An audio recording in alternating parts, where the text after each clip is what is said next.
మీకు ఆ కేసు గురించి చెప్తే ఆశ్చర్యంతో పులకరించిపోతారు. పులకరించిపోటాలు పులిహోర పొట్లాలు తర్వాత అండి, ముందు పాయింట్కి రండి. వస్తా. ఆ ఇద్దరు ముద్దాయిలే హత్య చేశారని బల్ల గుద్ది చెప్పగలను. వాళ్ళ కాల్చిన తుపాకీ దొరికిందనుకోండి, ఈ కేసు డబుల్ స్ట్రాంగ్ అయిపోద్ది. ఏంటి మీరు సీరియస్ గానే చెప్తున్నారా? నేను ఇంకా ఈ కేసు మీద పూర్తిగా ఆవహించుకోలేదండి. ఆవహించుకోవడానికి ఈ కేసు ఏమన్నా ఆత్మ ప్రేతాత్మ? ఏదో ఈ కేసు మొత్తం కన్ఫ్యూజ్ గా ఉంది సార్. దీన్ని ఎక్కడి నుంచి ఎలా ఇన్వెస్టిగేట్ చేయాలో నాకు అర్థం కావట్లేదు. మీరు ఆ 30 రోజుల్లా అన్న కరెక్ట్ గా చదివి ఉంటే ఈ కన్ఫ్యూజన్ లేకపోను. మీ కన్ఫ్యూజన్ పోగొట్టడానికే మిమ్మల్ని రమ్మన్నాను. ఏంటిది? Evidence file. Evidence file sir? నాకు దేనికి? ఈ కేసులో మీకు హెల్ప్ అవుద్ది. హెల్ప్? నాకేమైనా ముష్టి చేస్తున్నావా? ముష్టి? భిక్షం వేస్తున్నావా? భిక్షమా? ఏంటండి అంత కఠినంగా మాట్లాడుతున్నారు? కఠినంగా మాట్లాడక కవులుంచుకుని మాట్లాడమంటావా? రెస్పెక్ట్ ఇచ్చి మాట్లాడు. నీకు రెస్పెక్ట్ ఇచ్చేదేంట్రా? రా. అవునరా. మళ్ళీ రానా? లేకపోతే నన్నే మోసం చేద్దాం అనుకున్నావా? నిన్ను మోసం చేస్తే నాకేం వస్తుంది బొంగు? ఇక ఆపు. అసలే నీ సైలెన్సర్ కి సౌండ్ ఎక్కువ, పికప్ తక్కువ. ఎందుకు పనికిరాని ఫైల్స్ నాకు ఇస్తే ఈ కేసులో నేను ఓడిపోతానని నీ నమ్మకం. No, never. You are unprofessional fool. నన్ను ఫూల్ అంటావా? నా ఆఫీస్ నుంచి గెట్ అవుట్. మర్యాద లేకుండా గెట్ అవుట్ అంటావేంటి? గెట్ అవుట్ అవడం మర్యాదగా చెప్పడం. Get out. అభిమానంతో పిలిచి అవమానిస్తావా?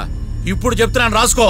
నీ ఇన్వెస్టిగేషన్ తప్పని, నా ఇమాజినేషన్ కరెక్ట్ అని ప్రూవ్ చేస్తాను. నేను సరదాగా వాదిస్తేనే సంవత్సరం గుర్తుంటుంది. అదే నేను సీరియస్ గా వాదిస్తే నీ కెరీర్ అంతా గుర్తుంటుంది. నా పవర్ ఏంటో నీకు తెలియదు. ఆఫీసులో పవర్ ఉన్నంత మాత్రం నువ్వు పవర్ఫుల్ అయిపోతావా?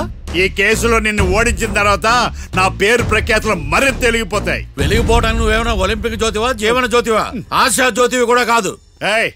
నేను ఇంతవరకు ఒక్క కేసు కూడా ఓడిపోలేదు. నేను గెలవటానికి నాకు ఇప్పటి వరకు ఒక కేసు కూడా రాలేదు. నా సర్వీస్ లో this is after all one of the cases. ఇది నాకు one and only one case.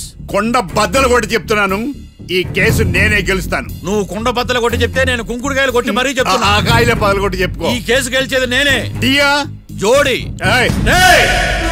నేను పోటీలోకి దిగినంత వరకే బారిస్టర్ని. వన్స్ దిగానంటే డిజాస్టరే. నేను కేసు వాదించడం మొదలు పెడితే ఎక్కడ ఆపాలో నాకే తెలియదు. ఒక్కసారి నా ఆచారం పక్కన పెట్టి బరిలోకి దిగానంటే నీ గ్రహచారం మారిపోతుంది. నన్ను కేసు వాదించకుండా ట్రై చేయి, లేదంటే నువ్వు ఓడిపోవటానికి వెయిట్ చేయి. నువ్వు ఈ కేసు గెలవడం ఇంపాసిబుల్. ఇంపాసిబులా? ఇస్త్రీ పెట్టా. ఈ కళ్ళలో వేడి చూసావా? నా ఒళ్ళు ఎలా కాలిపోతుందో చూసావా? థర్మామీటర్ టచ్ చేస్తే పగిలిపోద్ది. జ్వరం వచ్చిందేమో చూపించుకో. ఇప్పుడు చెప్తున్నా, గుర్తు పెట్టుకో. ఈ కేసు గెలిచేది నేనే. చూద్దాం. ఈ డైలాగ్ లో కొంచెం ఫోర్స్ తగ్గింది. ఈ కేసు గెలిచేది నేనే.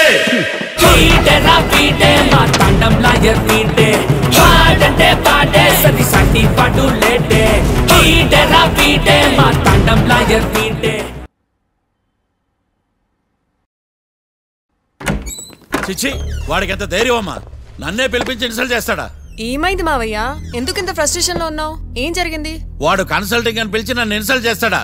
వాడికి నా రిజల్ట్ ఏంటో చూపిస్తానమ్మా. అసలు ఎందుకు రమ్మన్నాడు? ఎవిడెన్స్ ఫైల్స్ కోసం. ఎవిడెన్స్ ఫైల్సా? మరేవి? తీసుకోలేదు. ఎందుకు తీసుకోలేదు? అలవాటు లేదు. ఏంటి? వాడు ఎవిడెన్స్ ఫైల్స్ ఇస్తే నేను తీసుకోవాలా?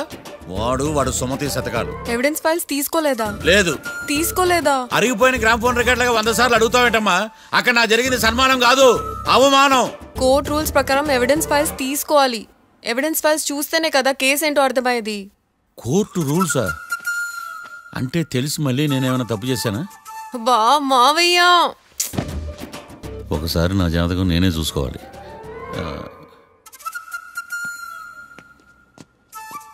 అమ్మా కీర్తి, నువ్వేం బాధపడకు. ఆ ఫైల్స్ తీసుకొచ్చే బాధ్యత నాది. బావా బావా వినపడతాను చెప్పా.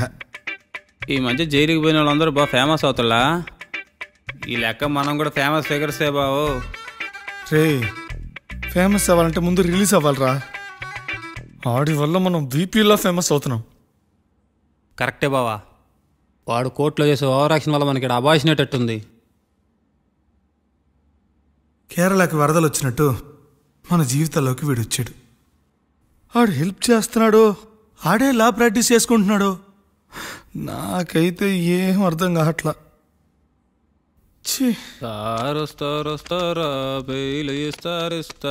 అయ్యా, వాడైతే మనకి కేసులో గెలిపిస్తాడని నమ్మకమేలే. ఫస్ట్ డే నుంచి వాడిని మనం నెగిటివ్ గానే చూస్తున్నాం. అది కరెక్ట్ కాదు. ఒకసారి పాజిటివ్ గా చూద్దాం. నాకెందుకో వాడు మనల్ని కేసులో గెలిపించి మన జీవితాల్లో దీపాలు వెలిగిస్తారన్న నమ్మకం నాకుంది.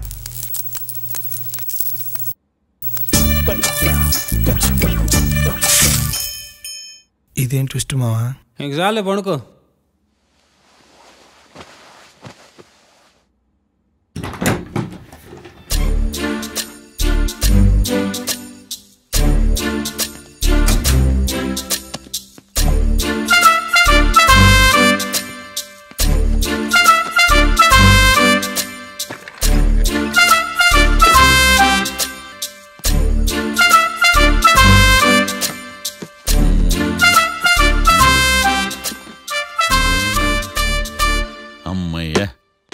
దొరికిందిలే దొరికిందిలే. నమస్తే సార్. ఇవి ఎవిడెన్స్ ఫైల్స్ కావా? మళ్ళీ దెబ్బడిపోయింది. జంగిలీ పనులు చేయడానికి సిగ్గులేదు నీకా? ఏమిటి సుమి ఈ వేళప్పుడు నా ఆఫీస్కి వచ్చావు? ఓ ఎవిడెన్స్ ఫైల్ కోసమా?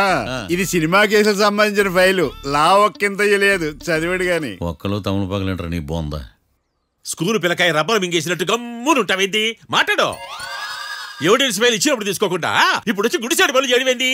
అప్పుడు తీసుకోవాలనిపించలేదు, ఇప్పుడు అడగాలనిపించలేదు, అందుకే ఇలాగా. చూసారా సార్, సిగ్గు లేకుండా ఎంత మూర్ఖంగా మాట్లాడుతున్నాడు. ఈడొకడు సుమి సుమి అంటూ నా ప్రాణాలు తీస్తున్నాడు. సార్ ఎప్పుడు నెగటివ్ గానే మాట్లాడతారు, పాజిటివ్ ఉండదా? ఏం ప్లేడరో గొంతు లేస్తుందే. బ్యాట్స్మెన్ బౌలర్ కలిసి ఎంపైర్ దెబ్బేసినట్టు మీ ఇద్దరు కలిసి నన్ను టార్గెట్ చేశారండి సార్. అసలు నువ్వు చేసిన పనికి పోలీస్ కంప్లైంట్ ఇవ్వాలి. ఈ విషయం బయటికి తెలిసిందనుకో పరువు పోదు సార్. ఇది ఏమన్నా బయటికి చెప్పుకునే విషయం అండి? పరువు వద్దని తెలిసినప్పుడు ఎందుకు చేశావు?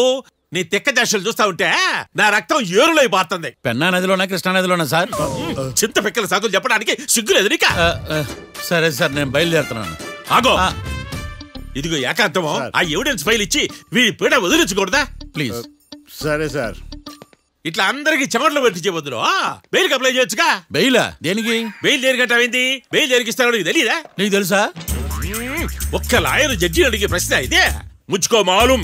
మాకు మాలూం. అయితే అప్లై చేయొచ్చుగా. మీరు ఎప్పుడు పడితే అప్పుడు బెయిల్ ఇస్తే నేను తీసుకోనండి. నాకు అవసరమైనప్పుడే నేను తీసుకుంటా.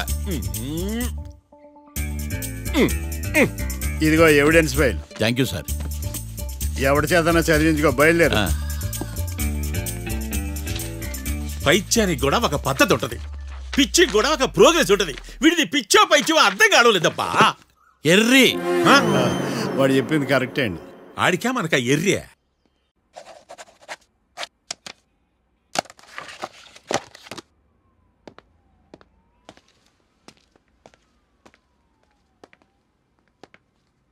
ఎవర్రా వాళ్ళు? Bank staff. ఏంటి అంత సీరియస్గా ఆలోచిస్తున్నావు? నన్ను జాబ్లో సస్పెండ్ చేశారు. వాట్? నేరం రుజువైన నిర్దోషం ప్రూవ్ అయ్యే వరకు నేను తిరిగి జాబ్లో చేరలేను. నేను తప్పకుండా కేసు నుంచి బయటకు తీసుకొస్తాను, నాది బాధ్యత. అనవసరంగా నువ్వు నా వల్ల చాలా సఫర్ అవుతున్నావు. నాకు నీ మీద ప్రేమ ఉందని గుర్తుపెట్టుకున్నాను, కానీ స్వార్థం ఉందని గుర్తించలేకపోయాను. అందుకే ఒక నిర్ణయానికి వచ్చాను. ఏంటది? మనం విడిపోదాం. వాట్? అసలు ఏం మాట్లాడుతున్నావు అర్థమవుతుందా నీకు? ఇప్పుడున్న సిచ్యువేషన్లో నేను ఈ కేసు నుంచి బయటపడతానా, అసలు బయటకు వస్తానా లేదా అన్న గ్యారంటీ లేదు. నేరం రుజువైతే ఎన్నేళ్ళు శిక్ష పడుతుందో కూడా తెలీదు. నా ఫ్యూచర్ ఎలాగో నా చేతిలో లేదు. నీ ఫ్యూచర్ రిస్క్లో పడుతున్నామని భయంగా ఉంది. ప్రేమకి భవిష్యత్తుకి మధ్యలో భయం ఒకటి ఉందని గుర్తు చేస్తున్నావా? ప్రేమ భయానికి లమ్మకపోయినా భవిష్యత్తుకి భయపడాలిగా. ప్రేమించిన అమ్మాయి కలలో చూస్తూ ప్రపోజ్ చేయడానికి రాని ధైర్యం బ్రేకప్ చెప్పడానికి మాత్రం ఎలా వస్తుంది? నా ప్రేమని సంతోషానికి కారణం అవ్వాలనుకున్నాను, కానీ అదే కన్నీళ్ళకి కారణం అవుతుంటే నేను తట్టుకోలేకపోతున్నాను. ప్రేమించిన వాళ్ళ కోసం వచ్చే కన్నీళ్ళు విడిపోవడానికి కాదు, కలిసి ఉండడానికి. ప్రాబ్లమ్స్ ఉన్నప్పుడు పోరాడాలి, భయపడి పారిపోవడం ఏంట్రా? వేరువేరుగా ఉన్న మన ఇద్దరిని ప్రేమ ఒకటి చేసింది.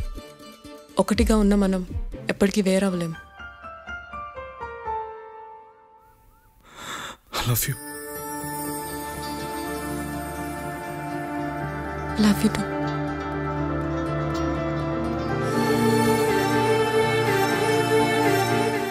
సముద్రాన్ని దాటి ప్రేమని జయించడానికి ఇది రామాయణం కాకపోవచ్చు, కానీ ఎన్ని కష్టాలు వచ్చినా ఈ సీత నీకోసం ఎదురు చూసిందని మర్చిపోకు.